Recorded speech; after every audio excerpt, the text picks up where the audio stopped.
在社会主义制度下产生特权阶级。那么很多人后来讲的红二代啊、太子党啊，就是那个所谓的特权阶级。他做大做强这个国有企业，那实际上就是反过来的部分，越来越做大做强，共产集权制的那个因素越来越强。那些改革必须得做，那些东西不做，窗口期过，这事儿不解决，整个事儿返回来。在这个苏联解体的时候，苏联科学院的那些非常优秀的科学家，苏联的各个大学里非常优秀的教授们都找不到工作。其实不是因为解体，是反过来的，是因为它不行了才解体的，是反过来的。那么其实这就是为什么我说中国上了那个路了，就是这个很痛苦。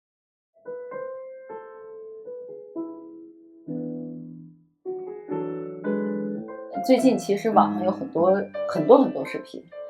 普通中国人真的是，我们知道 COVID 这几年，还有包括中国经济减速，我们能看见的就是有钱人的财富缩水，中产越来越没钱。但是现在的你看，像年轻学生，大学毕业生毕业就失业，就是普通中国人、城市普通人口，还有失地农民，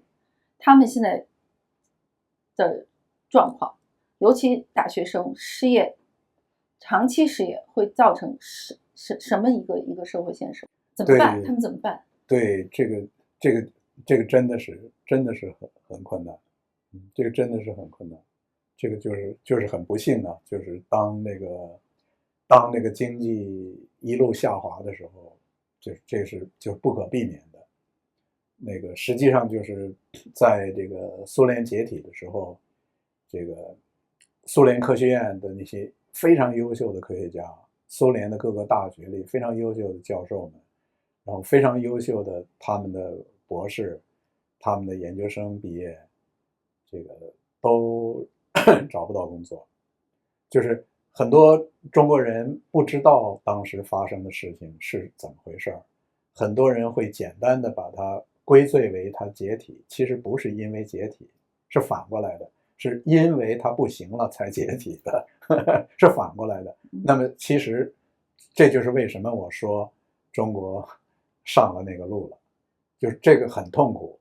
而且呢，真正就是痛苦的是普通人，真正最痛苦是普通人，而且人很多，而且知识分子都在里头，就是过去的社会精英都在里头，就是这个很多很多的这个当时苏联的这些教授们，这个后来在苏联不行了以后，跑到美国，有些人甚至会有一度在纽约开出租车的，他都先活命嘛，然后再想办法找工作，这个就是相当痛苦的。还有一个我一直想问您的问题，其实您在清华也当教授，曾经当过教授，然后您在中国也有很显赫的家庭生活环境，但是您现在这2年怎么就这么能够直接的、直言不讳的批评所有，就是讲出真相？您有一个问题，就是在此刻，您觉得您为什么一直这么就很直接的说真话？您不怕吗？还有一个问题，就在现在这个状态下，知识分子，您觉得还能做什么？对，是这样。实际上，我探索这个社会主义制度的问题很早就开始了，最后我是从文革的时候就开始了。那个这个一直是我的最基本的这个动力，就是要搞清楚社会主义制度为什么是这样的。就是社会主义制度原本他说是共产主义制度的第一个阶段，然后共产主义制度都描写成了人间的天堂。那么为什么在人间的天堂的第一个阶段是我们看到的这个样子？就是然后我从年岁很轻的时候就相信，你要解决我们见到的社会主义制度里的问题，你首先弄清为什么产生这个问题。比如在我年岁很轻的时候，那时候都是阶级斗争，那时候毛泽东说阶级斗争每7、8年就搞一次，在那个时候我就感觉到，如果阶级斗争每7、8年搞一次，那就说明阶级斗争永远不能停止，那就说明社会主义产生阶级。那么那个时候我年岁很轻，所以也接受当时社会上流行的一个说法或者观察，就是在社会主义制度下产生特权阶级。那么很多人后来讲的红二代啊、太子党啊，就是那个所谓的特权阶级。那么在那个时候，我存在的一个非常基本的问题就是，如果社会主义制度不断的产生特权阶级，那永远也不可能进入共产主义。所以为什么会产生？那么这个从来就是我这个最关心的问题。那后来更多的做了相关的研究以后，我的考虑问题不再从这个角度考虑，不再去讨论特权阶级了。但是我们看到的就是社会主义制度里存在的严重的问题。今天我就不再使用这个词汇了，我把它改变这个词，这个概念，我就把它叫做共产极权主义。那么共产极权主义为什么是这样子的？为什么它会在中国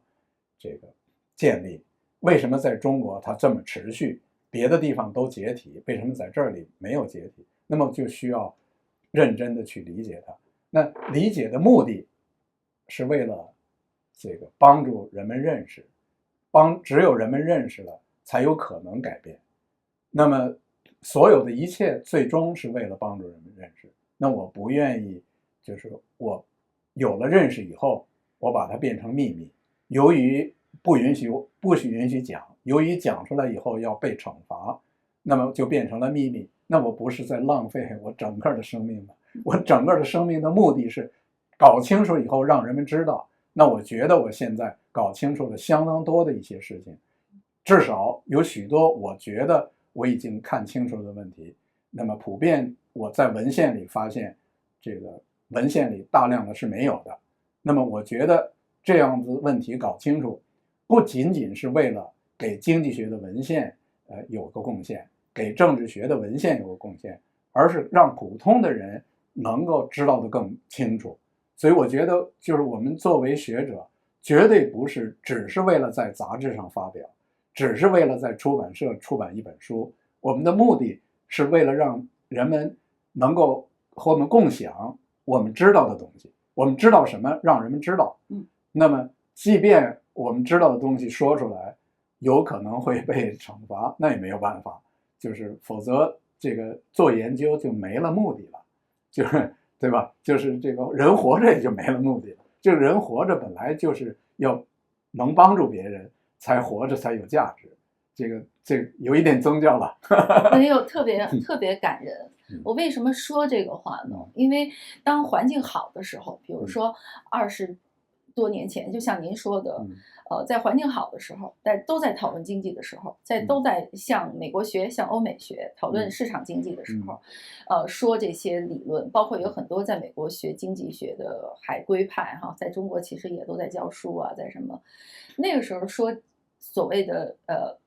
理论，其实你可以非常有收获。这过去10几年，你会看到整个环境的完全在倒退，然后言论的收窄，甚至说真话会受到惩罚。对，反而您这几年，尤其是越来您的表达越频繁、越公开、越无畏，然后越重要。所以是真的是因为环境变了。还是因为现在您觉得您说的这些问题没有任何时候像现在这样重要？当然和我自己的认识这个有变化也有关。就是说在20年前呢，实际上我对共产极权制呢早就有兴趣，早就很关注。但是呢，在20几年前呢，我的认识上有个偏差。我的那个偏差呢，就是我会感到，也许中国会是个特例，就是它有可能从共产极权制变成了威权制。那么变成了威权制以后，实际上威权制和平过渡到民主宪政是有大量先例的，包括台湾，包括韩国。所以呢，我当时呢是怀着这种侥幸的心理，就认识不够深刻，所以呢，在这种情况下呢，我们就努力的推动它朝着民主宪政方向发展。那么不是就是比较少用这个揭露的办法，更多的用建设的办法。但是呢，很快呢，我就发现呢，就是它实际上这个朝着民主宪政方向发展，我不是讲了这个制度基因需要什么，就是需要的这些东西在逐渐在社会上在弱化，而反过来的那个东西，它做大做强这个国有企业，那实际上就是反过来的部分，越来越做大做强。所以呢，这个共产集权制的那个因素越来越强，实际上是在2012年之前就已经发生，不是只在2012年之后。所以那个时候我就已经开始有相当的警觉，所以已经开始说了。对，已经在那之前我就在比那更早的时候我没有太说，因为